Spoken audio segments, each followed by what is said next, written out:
Here we are in the Badger Rock Neighborhood Center, kicking off our Native American Heritage Month virtual workshop series. And we are really excited to be here with Lillian White Eagle. Lillian, welcome to the neighborhood, back to the Neighborhood Center, I should say. She is going to show us some beading. And Lillian, would you like to introduce yourself and just share anything about your story you'd like to share? Yes, I'll introduce myself in Ho-Chunk first, and then translate. So hamte e hani chawi da hai pi hijoki shna hini karagiwi da anguhe winga hingaire my khate rajada Lillian White Eagle got hingaire. Hi, I greet each and every one of you. I introduced myself in Ho-Chunk. My Ho-Chunk name that was given to me is Flying Home, and my name is Lillian White Eagle. So I am currently a student at Upper Iowa University. I do have one class to finish, and then I should be getting my bachelor's degree. It's been a long while with attending school. I also have two children, Theodore and Luna are my two children. They are 6 years old and 2 years old. And I also work at the casino in Madison, and I've been there for about 10 years now. And we went to the Ho-Chunk branch office a couple of weeks ago for your craft series, and that is so neat that you all offer that space too. You want to share a little bit about that? Yep, so Title VI has been doing Native American culture classes. I've been a part of it since 2018 when my son was born. And we've just helped a lot of families just come back to different various crafts that we've done. So one of them has been beading, and then the others have been like basket making, weaving, like finger weaving with like yarn and making like yarn belts. And then I'm just trying to think of all the things we've done. There's been so much, like canoe making. There's just been so many classes that we've held, and that has been on Tuesdays from 5:30 to 7:30. And then even when that ends, the teachers still will come over, and we continue it throughout the whole entire year at the Madison branch office. It's such a neat scene, and your kids are so cute. they've been here before as well. Lillian joined us for our land acknowledgement ceremony in May to do dancing. So yeah. Yep. So I'm an Indigenous artist, dancer. I do sing, and I just do a lot. Yeah, you do a lot. Well, do you want to share with us what you're going to be showing us tonight? Yes. So tonight we're going to be working on little keychains. If you don't want to make it into a keychain, you can always pretty much make it into whatever, the finished product part. But the first part is getting down what is called a lazy stitch, and that's just with one single needle. And then for this, I also knotted the end so that we're using two strings. There's different types that you can do where like two needles can apply, and we can do that as well, just to give more of a preview on what works for you. So I do a lot of custom teaching where I will try out the lazy stitch first, and then I'll go into different styles of stitching with beading. Great. Yeah. Look at that. I love your cute little box. I just have to show that. So right now we have two here that are going to help out. And then, so starting out, we're going to come right from the bottom here with our needle, and we're going to come pull it up right next to the cab.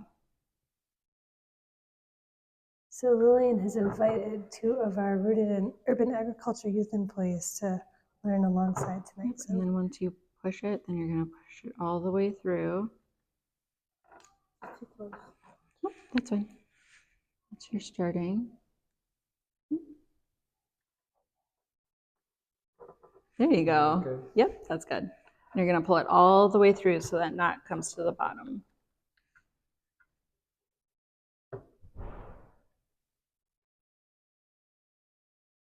And Lillian, you said you're self-taught? Yes, I am self-taught. So I wanted to create my own regalia, and in doing so, there wasn't any classes offered. So I just started Googling kind of how to do it and then picked up from there. And then from there, I just tried out all the various styles to figure out what worked for me. And then now I'm teaching more. So I really enjoyed it. All right, so from here, you're gonna pick up 6 beads onto your, if you wanna start off with a 1 band, you can do it that way. So right here is an example. You can do it 1 color, otherwise you can also alternate it. You can do like 2 beads, 1 color, 2 beads, a different color. Kind of what works best from you.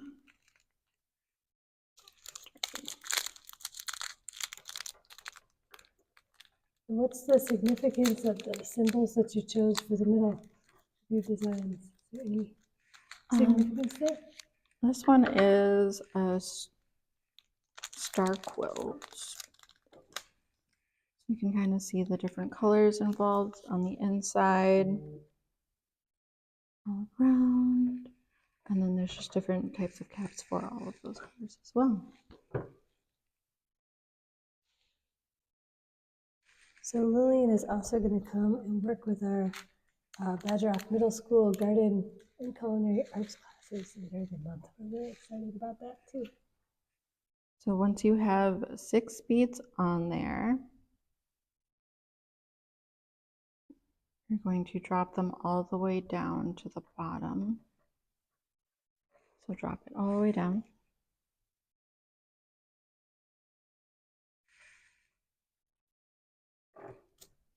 And then where it lays down, where that last bead lays down, you're going to drop that needle down.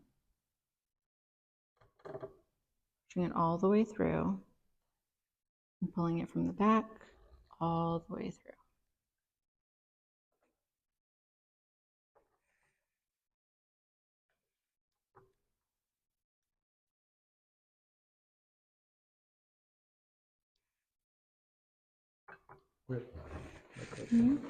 So is that where you started?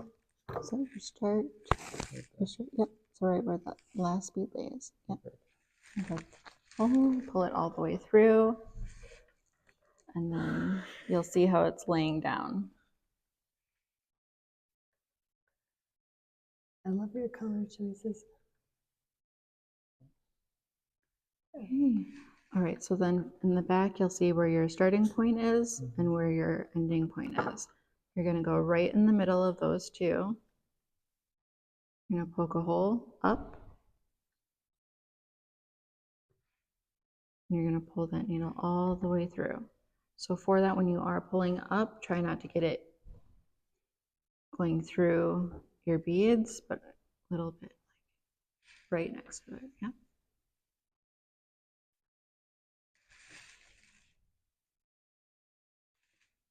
Is that it? Or two? Yep, no, that's good. Pull it all the way through. And then you'll see where that comes up here.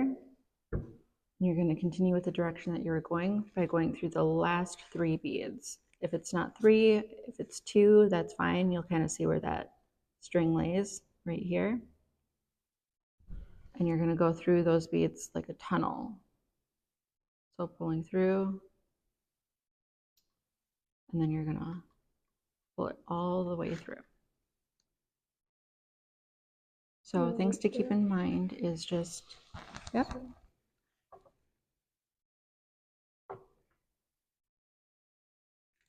Good.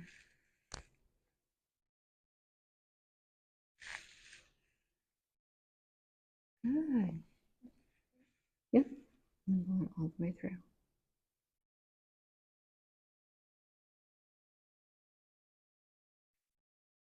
And then now you're going to add on 6 more beads. Okay. So things to keep in mind is your string. Sometimes that does get tangled.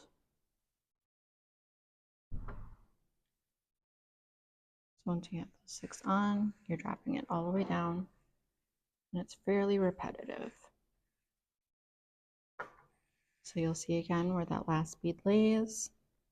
That's where you'll poke your hole through, pulling it all the way through.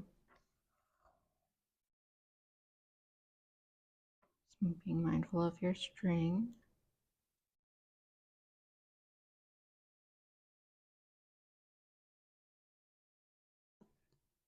Going halfway between that hole again. Bringing that needle all the way up. And then you're going to go through the last 3 beads like a tunnel. Pulling it all the way through. And then you're securing it. So where I said to keep in mind with your thread, right here for me, I already have a loose thread right here.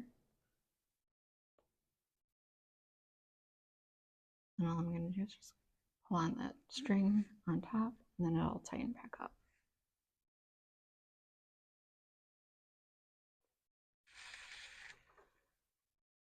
How are we doing? Good. Yay! Okay, yay! Beautiful. Went on already. Lillian, do you want to share a little bit about the Ho-Chunk beading that you were talking about? Yes, so the Ho-Chunk beading I was talking about, my example are the earrings that I'm wearing currently, and it is a parquet style. So with that, no needles are used for it. Single bead at a time, and then you can come up with various intricate designs for that. It's a lot of work. Really beautiful. You'll see this on many of the Ho-Chunk women for earrings, as well as in their dance regalia.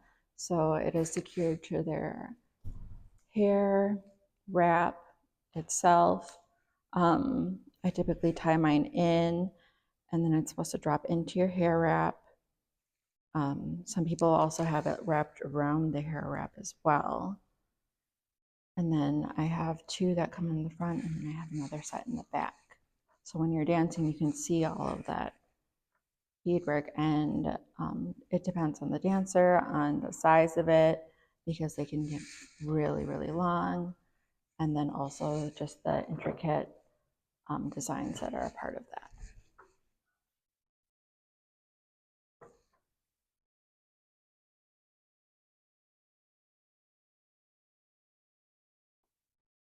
What are these? So those are beaded wrapped lanyards. So there's different types of beading that you can do for that. That one is a wrap.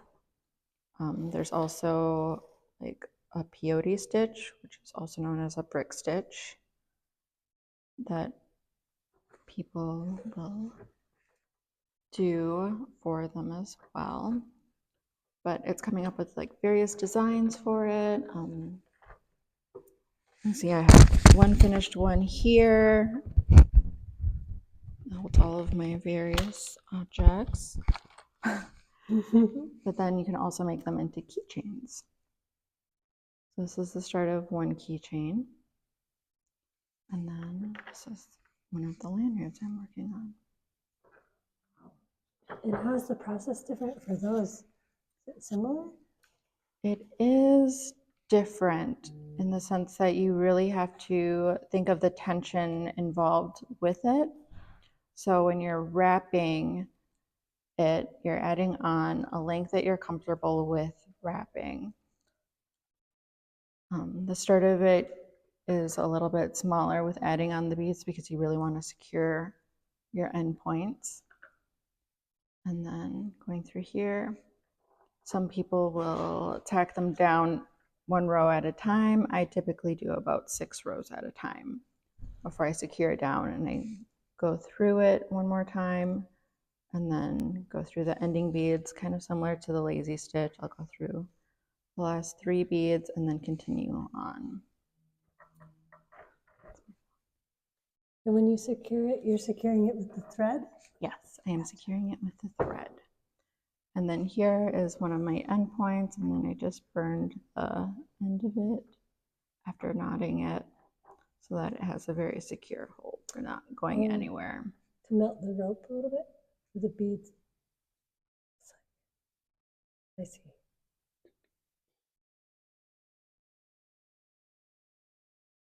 Well, that's really beautiful too. Yep. And what is the beeswax for? So the beeswax is for keeping your threads together. Oftentimes that is, so here they'll start to spread apart, and then in the back that's when they can kind of come loose, or they can create knots. So then if it's ever creating too many knots, just take the beeswax back again, going through those so that they stay together. And then continuing on. And that is also a preference too. So I like to do it with beginner beaders and seeing how they like it, because it just keeps all that thread together so that you're not creating all those knots when you keep pulling through. So yep.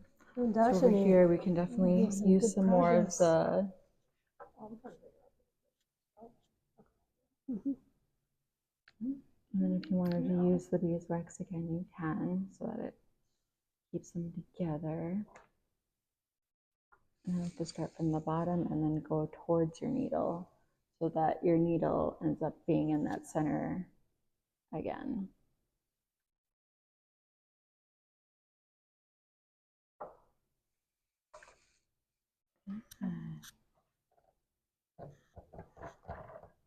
Seems like such a relaxing thing to do too. So then when you're beading, you want to have, depending on like what you're doing the project for, if you're doing it for someone, it's good to have those good thoughts going through your mind so that you're also giving that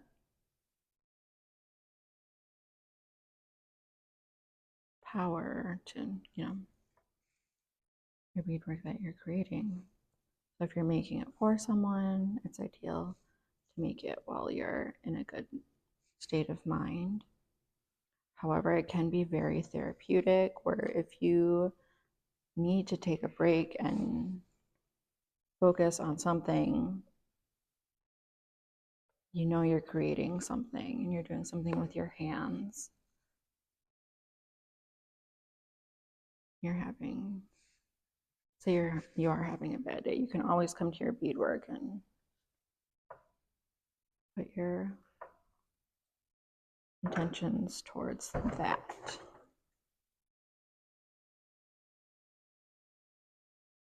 So the youngest that I have taught has been 5 years old. And that was at our classes at the branch office. And they both completed an entire keychain. So that was going with 3 rows, and then I did add banding to that one. So I don't have any banding here, but it's just like a little jeweled piece that goes around, and then you tack that down. And then from there, we cut out the piece, and then we do a finish on the outside of that to connect the packing to our piece here. And that also secures us for having a loop that we can add a keychain to. Oh, 5 years old. That's amazing. This is really delicate work for. And they picked it up right away and went with it. And also learning how to do beadwork gives more of an appreciation to the cost of beadwork.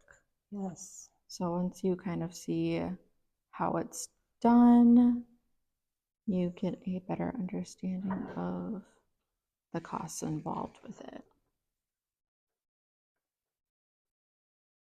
And doing it yourself, I would imagine, saves a lot of money also.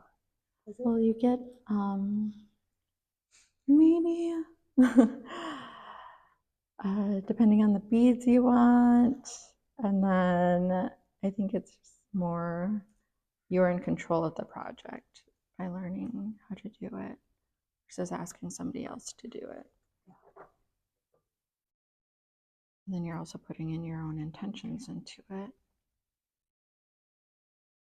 Do you have a favorite place to get beads? Currently, I've been getting my beads from Chrissy's Creations, and she's based out of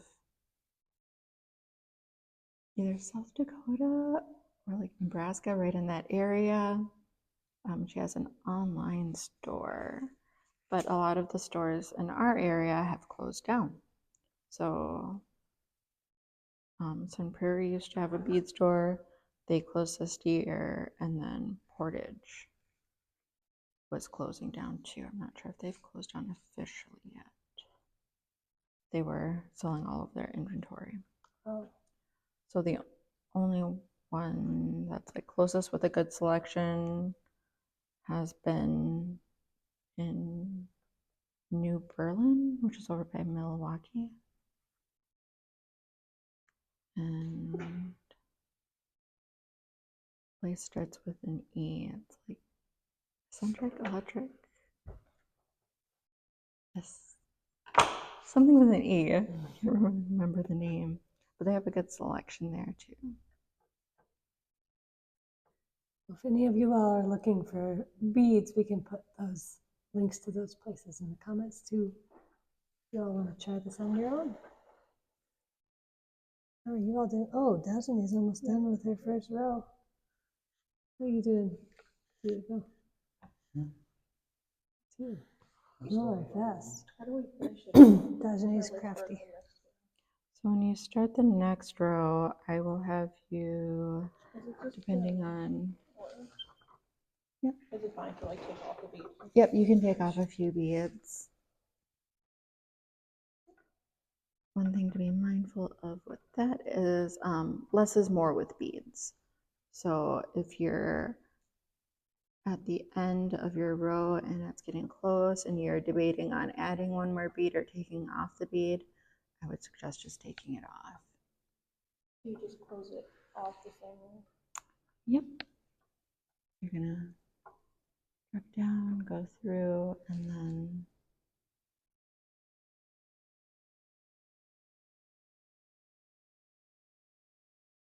And then you just start another row from the beginning, like you did the first? you can, or we can also create one knot right there on the back so that you have a little bit more security in the event that something should like cut into it or break it, then at least you're not losing everything. You'd be only losing a row, and then that would be more easily available to fix. Otherwise, be able to do. If not, you just go like above it. Mm-hmm.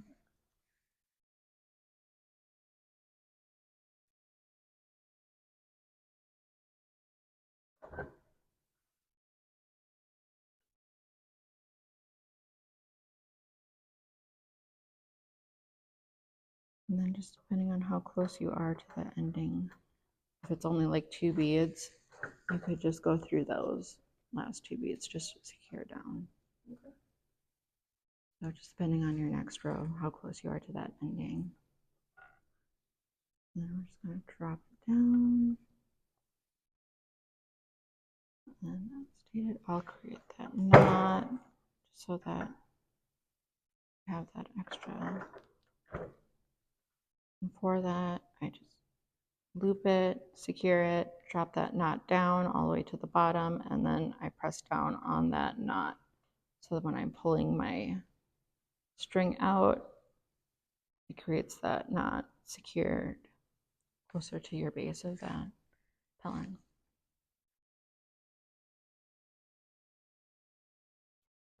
And then again, that's a good time to assess like how much string you do have. So I gave you guys a pretty good amount of string to use. Because then if you wanted to end it there, like let's say you only had like that much left, best to just cut it instead of trying to use as much as you can. All right, then starting your second row, you're pulling it up, pulling it all the way through.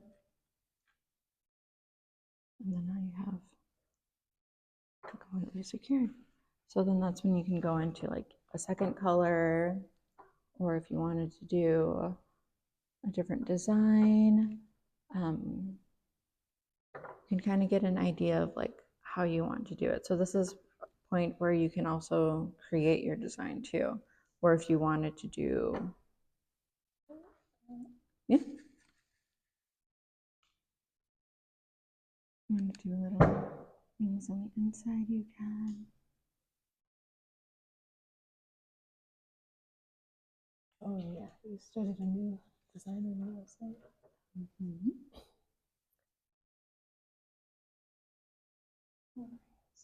You're too excited.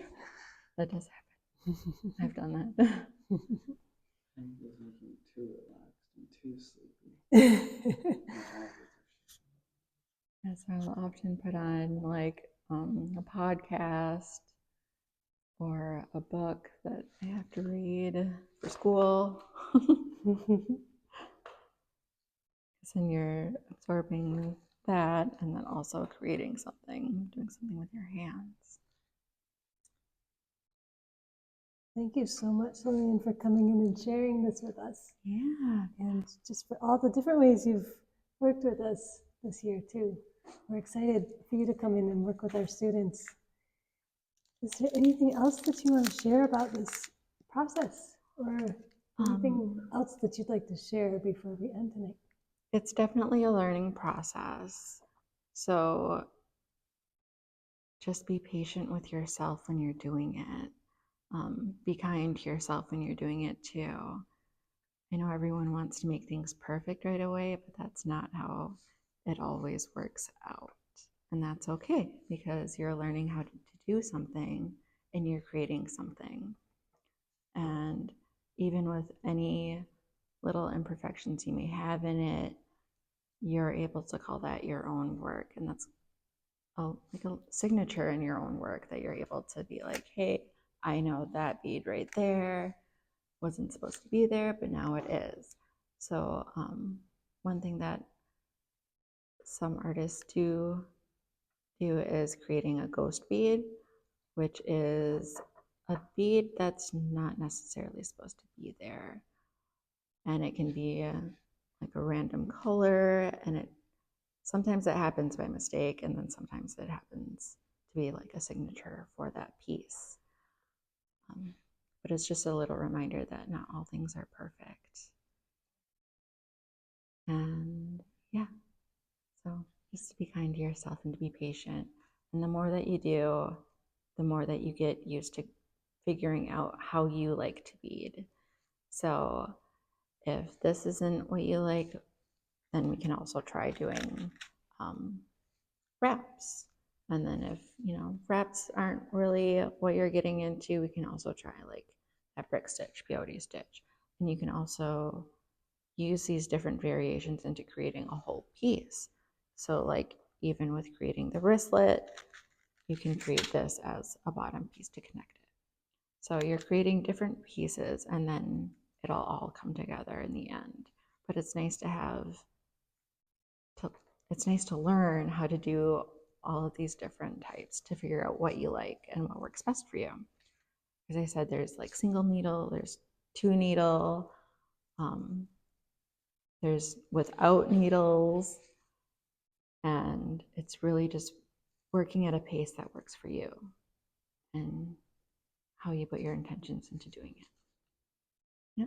My last piece I created was for Miss Nishla.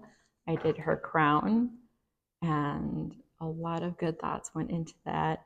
It was a quick piece I had to get out and do.